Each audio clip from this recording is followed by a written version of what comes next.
Hello everyone and welcome to a brand new episode of the Sports Insight with your host Alamdar Khan. And yes, we're here to give you all information with regards to sports from all across the globe. You guys can surely reach out to us on our social media handle, which is at the rate of Indus News Sports. That's both for Twitter and Instagram. But anyways, we'll go to the headlines first. Yes, from the world of PSL, after Fawad Ahmed, there are two more cases that have actually tested positive with regards to corona, and one local support staff member has also tested positive. We'll surely talk about that.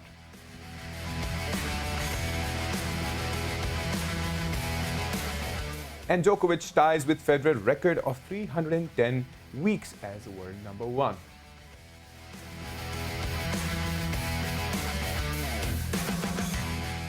And Carlo Ancelotti says that he wants Everton to experience the feeling of touching as a top four after winning against Southampton. We'll surely be talking about that.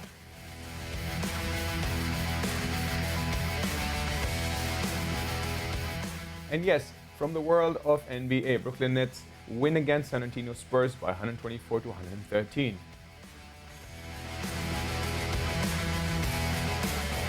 So yes, those were the headlines, and surely the PSL situation is definitely growing to a point of the corona thing again. Even though they wanted to ensure, the management did try to ensure that they have that secure bio bubble. But anyways, it came up to a point that one of the matches got cancelled because one of Islamabad United's Fawad Ahmed tested positive, and the recent updates are that there are two more players that have been tested positive along with one of the other official. But anyways, to discuss more on the updates with regards to the world of PSL and cricket, we have Lina Aziz. Lina, thank you for joining us. Anytime, my pleasure. Lina, so let's talk about the first thing that that's recently developed yesterday. The match got cancelled. Fawad Ahmed's positive tested for the corona thing, and now there are two more foreign players that have actually the same situation for them. And there's also this one staff member that have tested positive. So how do you see this, and where do you see this going? Because even though the PCB just announced that they'll still continue with the clash of Islamabad United and Quetta Gladiators today. You see, the PSL is a very big tournament. It's got a lot of players involved. There are so many teams, officials. So there's so many people involved in this tournament that it would have been extremely difficult to have a tournament like this over a month's time, to be totally incident free or to not have any COVID cases. Would have been totally impossible in my eyes or in my mind. So to have one or two hiccups like this is not something that's bothering me too much. It's not something that I think, that's out of my expectation or anything. I totally expected something like this would happen. It's a month-long tournament. So, it's only natural that something like this would happen. And then you see the players involved, there are quite a few young people involved, and the COVID-19, as we all know, it's bothered all of us. We are all now fed up of it, and not being able to meet people, and the secure bubble itself is not an easy thing. Right. I was covering the Pindi cricket test match against South Africa recently, and I had to take a COVID test, and those days I had to be not meeting too many people. So it's not easy, and I like I said, I totally expected this bubble to to sort of burst. Let's just say the bubble to burst. So it has busted now. But the thing is, the main thing now is how PCB handles this scenario. Right. How quickly they can damage control the whole thing, and the matches to go back on schedule from today. How this whole situation can be controlled, and so no more players are tested positive, and also have a talk with the owners and management of different teams, and ask them to control their boys, and right. just so they not violate the SOPs. So Right. in future this doesn't happen. But I can't blame the PCB entirely for this, because every single player can't be managed. You can't put a policeman on every single player's head. So True. it's something that the PCB has generally done well with this tournament. It's generally gone smoothly. Right. But this situation can now be controlled. But I won't blame the PCB entirely. I think the boys themselves and the managements, the team managements, the franchise managements will have to control their boys a little bit. But Lina, if you look at the bigger picture with regards to, I totally understand that the bio bubble is definitely very hard for the players to be in. It's technically hard for them not to be interacting with each other. Even though in Pakistan it's completely different with regards to how Australians did this or how the New Zealand people did this, because they have like the 14-day serious quarantine situation, and people seriously get upset, not only from the cricket side but even in the Australian Open a lot of people got really really upset and the players got upset. But the point is, Yeah. if we don't control it now, don't you think the bubble can recreate itself? Because we all know that the next strain of the virus is like mutating, and it can be more deadlier than it was the last time. Yeah, that is what I'm saying. I mean, I know the PCB is trying their level best, but the franchises will have to talk to their players and their managements to control this thing better. And till the PSL doesn't end, I mean, they'll have to just interact amongst each other. There is no, they're not, there's no rule against interacting with each other. Like in, me and you are, in the biosecure bubble, there is no restriction on us to not to talk to each other or hang out with each other. Right. It is when these players go outside of the bubble and meet people outside of the bubble that Right. these things happen. Right. There, whereby it's very important for the managements, the franchise owners to talk to their players, not to meet people outside the bubble, which True. is where the problem is erupting from. So if they don't meet people outside the bubble, they'll be fine. I mean, interacting with themselves is not that difficult. And you were talking about the New Zealand or the Australian model. Right. That model was different. The first 2 weeks they couldn't even interact with each other. Right. But then after the 2 weeks would end, they could go out to park and meet people and eat out and everything. Our model is different. So here they have the liberty of talking to each other, hanging out with each other, spending time with each other. So it's Right. not such a difficult thing. So the violation here is a little more serious, and whereby I feel that the franchise owners, management will have to control their boys and talk to them once again and tell them how important it is and how it can also become an international issue.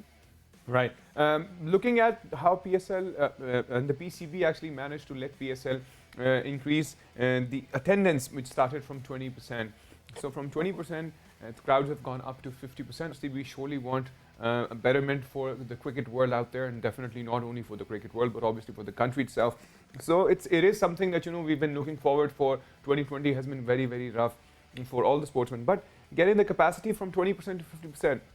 Don't you see that there can be the same situation, COVID situation of people interacting with each other? Obviously, they're like people will go watch the show or watch the match, but taking it to 50% would create more risks to the spread of the virus, right? Yeah, absolutely. I mean, if you're asking 50% of the stadium to be at 50%, that means around 10,000 people or more. Right. Obviously, that's going to increase the risk. But I think there was a lot of pressure from the franchise owners on the PCB, and then PCB put that pressure across to the authorities, which had to approve the 50%. I mean, personally, I thought in these dire circumstances, strange circumstances, in today's world where the whole world is suffering, a 20% would have been attendance would have been fine according to me. But like I talked about the pressure, so I basically believe that 20% was fine, and Right. then for the finals maybe, or the semi-finals of the the later stages of the matches, the final part, the final 5-6 matches, they could have had it at 50% in Lahore. True. True. But that is what it is. I mean, I believe that should have stayed at 20% for right now, and just for the last 4 or 5 matches, it could have gone to 50%. Right. Anyways, besides all the COVID situation, this will surely go. Let's generally talk about PSL itself, how PSL is actually creating us all happy and smile, and letting us see the amazing talent that Pakistan has, and we had to unveil. So how do you see all these matches so far? I think it's been a very, very exciting PSL. It's like you said, it's brought a smile on everyone's face. The Pakistan Cricket Board has done a fantastic job. The Karachi cricket ground looks in great order. Right. Everything looks it's done really nicely. I mean, the pitch is great. 190 and 200 runs have been scored. They've been chased also. So everything looks in just absolutely, great. And some of the matches have been so thrilling. And I was just talking to a friend, and I was saying, look, it's once the PSL ends, we wouldn't know how to spend our evenings, True. because it's got to take some tapering off, like, like you taper off a medicine, and have to live your life, the post PSL life. It'd be difficult because the matches have been mighty entertaining. Players have played well. Almost every side except Quetta has been able to impress me as a cricket analyst. Right. So it's been a great tournament up till now. Right. But even if PSL finishes, as you said, what we were going to do, the Proteas have actually invited us to visit them. So we'll surely be looking forward for that once this ends. So let's talk about the team's standings for now. Obviously, Peshawar Zalmi on top, then Lahore Qalandars and Karachi Kings and Islamabad United. Followed up, obviously, Quetta Gladiators, as you said, could not pull in a lot. Even if we talk about Multan Sultan, let's talk about these new talents like Dahani, who's actually come up, and I think what a brilliant player. I hope that he gets that opportunity, because everybody's out there to prove their worth so that they can be part of the bigger team. How do you see that happening for them? Yeah, I mean, some of the talent we've seen on exhibition, it's been on point. So there's been some gun players. If you talk about Heather Ali's batting, it's True. he's batted so well, has played some match-winning innings. Even Wahab Riaz came back so well in the last match. The Hani can bowl up to 150 clicks. He's got a great head on his shoulders. Right. He's playing like a seasoned player. He's had a good first class season, and he's playing a really good PSL. I mean, there's some really good young talent. But as far as Quetta is concerned, they haven't yet registered a win, which they should do pretty soon because they need to make an entry on the points table. But Sarfaraz needs to sort of calm down. And I was just thinking yesterday, maybe he needs to take a yoga class Right. and do, just sort of.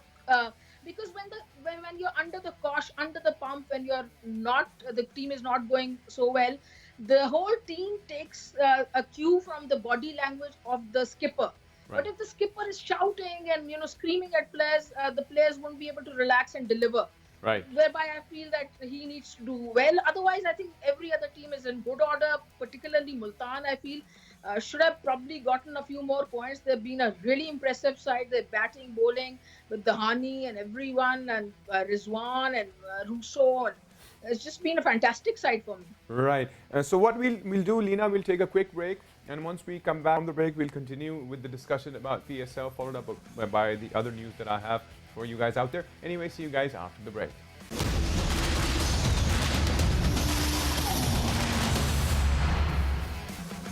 All right, welcome back after the break. Yes, we were talking about PSL, and yes, to discuss PSL, we still have Lena with us. And not to forget that we initially started talking about the coronavirus situation that actually took place, because of which one of the matches were postponed.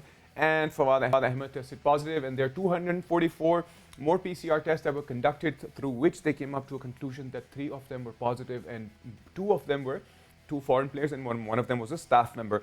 Anyways, Lena, so the situation, we've talked about the coronavirus situation and how you mentioned the biosecure bubble in Pakistan is different, and in an international perspective it's kind of different, but we're still talking about the teams and their developments, like congratulating PCB to ensure that this event actually manages to come up. But anyways, let's talk about Quetta Gladiators to begin with. We'll start from the lowest of the table of the charts for now.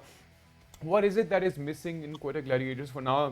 Being obviously they were champions at one point, and they've proved themselves to be champions because they've been in the finals, I think, more than pretty much the rest. So how do you see them right now being at the end of the chart? You see, a few days ago I was having dinner with Ramiz Raja, and he said a very good thing to me. He said, "Look, Lina, you've got to evolve in everything. Even Right. our careers have got to evolve. The Quetta team hasn't evolved. Right. It is the same, almost the same from the last 6 years. And in fact, whatever match winners it had earlier on, they've lost those also. Like, they don't have Russo anymore. They used to have Shane Watson, who could just win the match single-handedly. Right. So they don't have foreign match winners, foreign players as who are match winners. Whatever they have now, Stain, etc., all like fired bullets kind of things, empty bullets like Right. that, empty cartridges. So they need some firepower from their foreign players, and they need to evolve next year. When they are sitting in a draft, they need to buy some, a good national talent, players like Hussain Talat or say Danish Aziz, or players like Haider Ali, these kind of players who can True. just sort of so what they've done is that the last 6 years they've gone in with the same kind of nucleus of the side. So next year they got to evolve.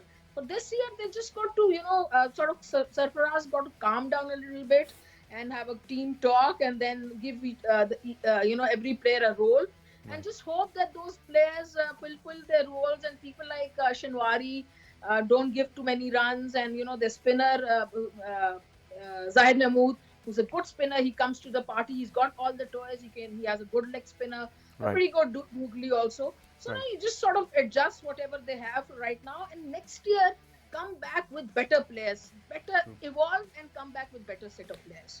With regards to Sarfraz, I mean, like, it's a very clear on-field situation. One can easily read his body language with the obviously the management situation that he's going through, and that definitely affects the entire team agenda. Obviously, when following their captain, how do you see that affecting the entire team?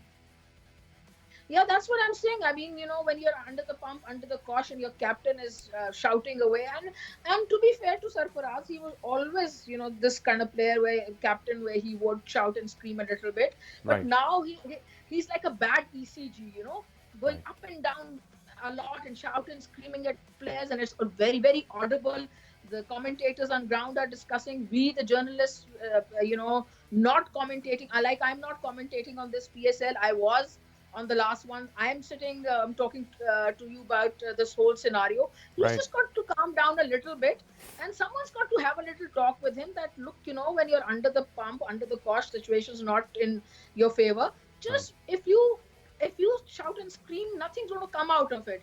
It's True. better that you put your arm around the player, talk to him, and say, look, we have faith in you. You can deliver. Just do this ball Right. on this line or this length, or don't play this stroke or play that stroke. Be that advisory body as a captain, not so much like a bad father who's gonna go slap you next minute if you haven't done your homework.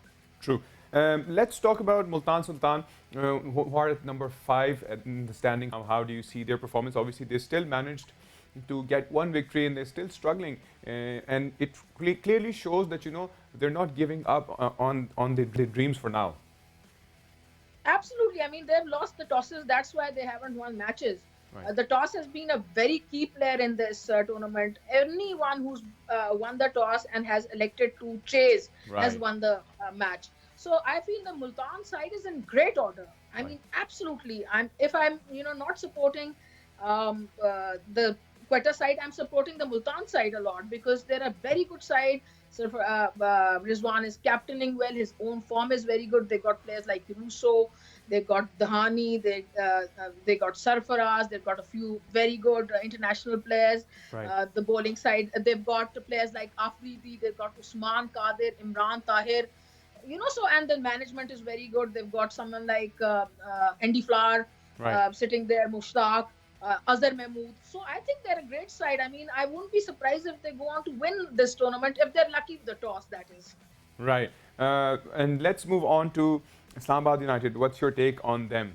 Starting from Shadab Khan, of course. Well, yes, Shadab is, very good player, but he's got to look after his personal form. And now there's this new COVID thing that he'll have to sort of, psychologically get out of this whole situation and perform to the optimum. Then they didn't have Lewis get Gregory the last match, who's been one of their main players. Shadab himself has to bowl better. He's not turning the ball the last few years so much.